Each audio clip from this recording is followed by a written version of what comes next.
All right, welcome back to Bayou Time. I'm Martin False, and late last week I talked with the superintendent of Terrebonne Parish Schools, Philip Martin, who informed me that something unique was going on, and it's the Louisiana Superintendent's Academy. It was taking place at the Marriott in Houma, and it had 10 parishes participating, 13 participants were involved, and it had a lot of educators. And some you'll see in the next package, extremely qualified educators. And the whole idea was to teach those who are interested on how to become a good superintendent. Now, from what I understand, the screening for this was rigorous, it was intense, and so we brought our cameras to the Marriott to find out just what this was all about. Tell us what's going on inside. We pulled you out in the hallway, but obviously there's a lot of training going on inside. Tell me what it's all about. Well, this is a group of aspiring superintendents. They were very selective in being part of this organization. We handpicked them. They represent 8 parishes throughout Louisiana, a total of 14 participants. 3 are from Lafourche and Terrebonne Parish. And what we are trying to do is develop the levels of knowledge, skill, and an understanding what it is to be an effective school superintendent. So what we're doing today is pretty intense in there. You know, we work them pretty hard. They've been in there for 2 days, 8 hours a day, and we're going over today is communications and public relations and how to manage crises in a district through a strong communications plan. Now, you have a strong educational background. Take me through it. What got you involved in education? It's kind of interesting. I actually was a business graduate, but I always wanted to make a difference with children. I did some playing ball, of course. As you start out, you really enjoy that part of the educational program. And I started as a teacher, principal, was the executive director of Bessie, state superintendent, came back to the University of New Orleans as dean, and then I retired and then went on to Jefferson Parish as a superintendent. And then Philip and a few of our colleagues decided the best way to impact public education for the next generation is to train the next school leaders. We started this Louisiana Superintendent's Academy, Philip, myself, and a few other superintendents. Philip, you're thinking forward on this, huh?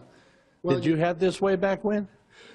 No, unfortunately, I did not. But, you know, every profession, whether it's a doctor or an attorney, there's some training for that before you begin the job.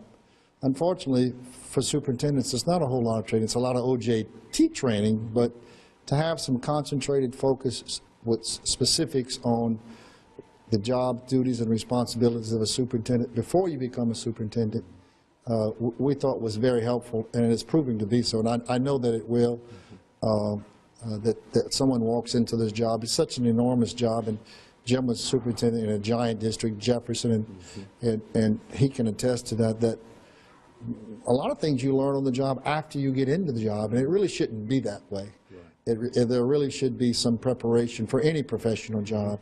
So that's what the focus of this is to take young educators who are aspiring to be superintendents, and there was a rigorous screening process. It's not just anyone who signs up. And bring them through this series of trainings and series of information sessions, and share information with this is the first cohort, this is the first year. I think in the long run it's going to be extremely beneficial, so that we will have a core of talented educators who have had some training into walking in the door of the superintendent, so they don't spend the first year like a lot of us trying to figure out what's next. Cuts the learning curve down quite a bit. Absolutely, absolutely, absolutely. Crisis training. We didn't talk about that 10 years ago. Well, was that added to the list? Crisis is sort of interesting. Social media can generate crisis real quick in the school system. You have a gun on campus. You know, word travels very fast. Even though all our schools are extremely safe, the message that children send to their parents, usually through a telephone or some level of social media, can generate a crisis real fast. So it's very important for us to have the right message to inform parents that their children are safe, everything's under control, and we do this repeatedly. You know, a child, just recently you noticed there was a serious bus accident where 8 children were killed. that, you know, in Jefferson Parish, we had 400 buses on the road every day, transporting more than 40,000 students. So the chance of something happening is pretty strong. Now, we try to minimize those risks, but sometimes things happen, and we have to be prepared to communicate to the media. The first thing that superintendents have to be prepared on their message, because the media is going to call you before you have complete information, as you well know.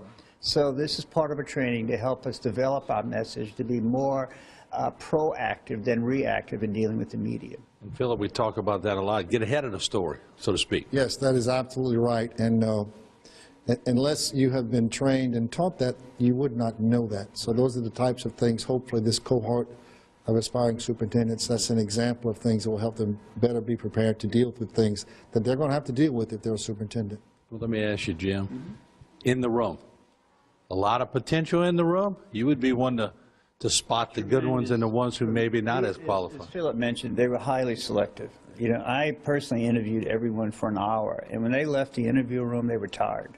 I mean, we really challenged them. We used a little bit of what I call interrogation techniques, but we made them think under pressure, basically what we did. And you know, with that, it showed great potential. They have a high level of energy to learn, a sense of urgency to make a difference. You know, not only can you talk the talk, but you have to walk the talk. And these people have demonstrated that they believe that all children can learn and are willing to make that sacrifice and push every day to make that happen. We just talked to the superintendents and about the seminar going on. What are you learning inside of there, and how has it brought in your horizons a little bit? Well, we're learning a wide range of topics, all aspects of superintendent work. It's very practical, hands-on activities we're doing to really real-world skills that are really preparing us for all types of scenarios and just to be better leaders. We have local, state, national presenters. We have sitting superintendents, retired superintendents that are really giving us the ins and outs of things they've gone through to make us just prepared for this next step. Yep. Pam, what was the screening process like? Mr. Meza was telling us about the screening process. He said it's pretty intense, and you got to make sure that the people that are being screened want to do this one day. It was absolutely intense. It was an excellent process, but it's one that kind of pushed you to your limits to see where your values lie, where your convictions lie, and just how dedicated you are to the process, and if you're able to withstand some of the pressures that you're faced with from the public and from different entities. But it was a very interesting process, but a very indeed intense one. But we also Did you surprise yourself? I did. Actually, once we were finished with the process, we all kind of reflected upon it and said, you know, we didn't like it while it was occurring, but we thought it was a very, very process that really invoked us and got us to bring forth our message and be able to share some thoughts that we had. It pushed us to our limits, but it was a good push. Louis, we were talking with the superintendents earlier about crisis management now. That's a big part of what you're learning today, isn't it? Yes, it is. You know, a communication session that's taking place right now as far as how you get message out and communicate them in the right manner. But there's different levels of crises, and you've got to be prepared to address whether it's a medical crisis, a fiscal crisis. I mean, it could vary in what those stages are. And if you strategically plan ahead in advance of how you want to address those types of issues, regardless of what type of crisis you have, then you're much better situation to be able to respond. And I'm going to ask all of you the same question. How important is it to have a training like this prior to maybe attaining your goal of a superintendent? I think it's extremely positive to have this type of experience in advance, because at least we'll have some type of background and some type of idea of making a plan in advance, as opposed to walking into a superintendency and having really never reflected on some of the concepts that this academy is forcing us to think about. Okay. Pam? Yeah, I have 30-plus years, and this, without a doubt, has been the best professional development that I've had. It allows us to get prepared. It brings to us situations that we probably would have never thought of, and by the networking, but it helps you prepare for that tough interview and that 90-day plan for going into a school district that you may otherwise not have known to, look into all those areas. So it is by far the best professional development for anyone aspiring to be a superintendent in the state of Louisiana. Yeah, well, I'll echo what my colleagues both said. And like I said before, we've had some of the best presenters, particularly superintendents who are, like I said, who are acting superintendents and who are still presently superintendents. So they just bring to the table a wealth of knowledge and experiences that we can glean from. And like Pam said, the networking aspect of we have, people from Bossier, Caddo, Concordia, different parishes throughout the state that are sharing with us in this experience, and we're really getting a lot from the time we have together to share and just converse about these issues that we're dealing with in this process and program.